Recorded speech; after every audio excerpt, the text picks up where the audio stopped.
अस्सलाम वालेकुम। सानिया टाइम्स में खुश आमदीद। उम्मीद करती हूँ आप सब खैर खैरियत से होंगे। अच्छा जी, ये है कॉटन स्टफ़ में एक सूट, लेकिन कढ़ाई वाला है और इस तरह इसका गला बना हुआ है और ये फुल कढ़ाई में है इस तरह।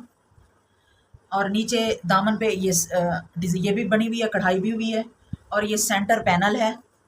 और सबसे जो मेन मसला होता है इस तरह के सूटों की कटिंग का होता है कि इसकी कटिंग की जाए और इसके गले के साइज़ को किस तरह मैनेज किया जाए। अब ये जो गले का साइज़ है ये 6 इंच है। मैं तो पहनती हूँ 8 इंच चौड़ा, 7 इंच या 7.5 इंच, और इसकी जो लेंथ है वो भी मैं ज़्यादा लेती हूँ। तो इस तरह गले को किस तरह हम अपनी चौड़ाई के हिसाब से मैनेज करें। लेंथ तो चलो हम नीचे कर लेंगे, इतना नीचे कर लेंगे, लेकिन जो चौड़ाई होती है इसे किस तरह हम मैनेज करें, ये तरीका मैं आपको बताऊंगी।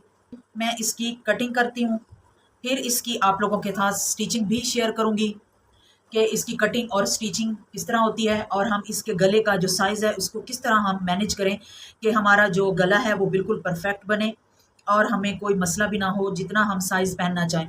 बाज़ औक़ात क्या होता है कि ये जो साइज़ होता है ना ये बहुत बड़ा होता है। उसका तरीका भी आपको बताऊँगी कि अगर आपके गले का साइज़ बड़ा है और आप गला छोटा पहनते हैं तो उसको आपने किस तरह छोटा करना है। और ये भी बताऊँगी कि अगर आप गला छोटा है और आप गले का साइज़ बड़ा पहनते हैं तो उसको किस तरह आपने करना है। वीडियो को फुल वॉच करना है। अगर वीडियो अच्छी लगे तो वीडियो को लाइक भी कीजिएगा और शेयर भी कीजिएगा, कमेंट भी कर दीजिएगा, और अगर आप चैनल पर नए आए हैं तो चैनल को सब्सक्राइब भी लाज़मी कीजिएगा। अच्छा जी, मैं आपको अपनी जो स्लीव्स हैं इनके बारे में थोड़ा-सा बता देती हूँ और दिखा देती हूँ कि मैंने इन्हें किस तरह बनाया है। असल में इसका कपड़ा बहुत थोड़ा था और ये इसी तरह टुकड़ों में ही बचा है और फिर मैंने इस तरह इसकी डिज़ाइनिंग करके अपनी स्लीव्स को कंप्लीट की है। और ये वाला जो कढ़ाई का पैच है ये मैं यहाँ अटैच करूँगी। अब अगर हम इसे इस तरह रखें, ये स्लीव्स हो गई। इसे अगर 4 फोल्ड करें तो ये यहाँ से भी कम पड़ रहा है। इसको मैं यहाँ से कट करके 2 हिस्सों में डिवाइड करके फिर यहाँ भी जोड़ लगा के इसे मैं पूरा कर लूँगी और वो जोड़ कटिंग में और स्टिचिंग में आ जाएगा। अच्छा, एक ऐसा पीस बचता है कि ना इस तरह ये स्ट्रेट पट्टियाँ थीं और चौड़ाई भी इनकी पूरी नहीं हो रही थी। तो मैंने सबसे पहले ये वाला पार्ट कट किया, ये वाला हिस्सा।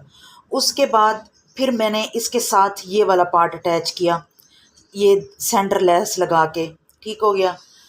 ये अटैच करने के बाद फिर मैंने यहाँ जोड़ डाला ताकि इसकी जो सिलाई का मार्जिन है वो भी आए और कटिंग भी आसानी से हो और स्लीव्स पूरी भी हो और हमारा शोल्डर भी पूरा बने।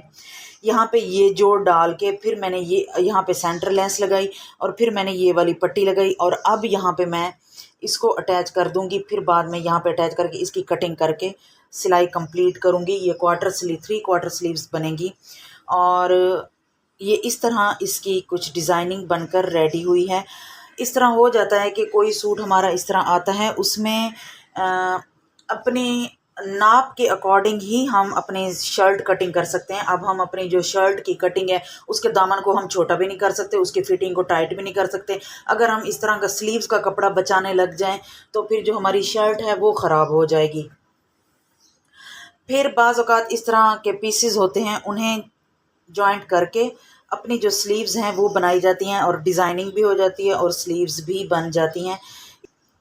तो अब मैं इसे कंप्लीट करके फिर आप लोगों को दिखाती हूँ। अच्छा जी, अब हम बात करते हैं कि हमने अपना जो गला है इसको किस तरह सेट करना है अपने साइज़ के अकॉर्डिंग। थोड़ा बहुत तो फ़र्क आ ही जाता है, थोड़ी बहुत कढ़ाई जो होती है वो बीच में आ ही जाती है, साइड से या ऊपर से किसी ना किसी तरीके से। लेकिन ये है कि इतना ज़्यादा ना हो कि पूरा का पूरा गला कट हो जाए या पूरा का पूरा गला जो है वो ज़ाया हो जाए। तो इसके लिए क्या करना है कि अगर गले का साइज़ छोटा है तो हम इसे बीच में से इस तरह कट कर देंगे और कमीज़ को थोड़ा सा हम खींचेंगे तो ये थोड़ा सा इसका जो साइज़ है ना वो बड़ा हो जाएगा। अगर हम गले को बीच में से इस तरह कट कर दें, सिलाई का मार्जिन छोड़ें और इसको इतना सा कट कर दें और फिर हम इसको अपने साइज़ के मुताबिक खोल सकते हैं।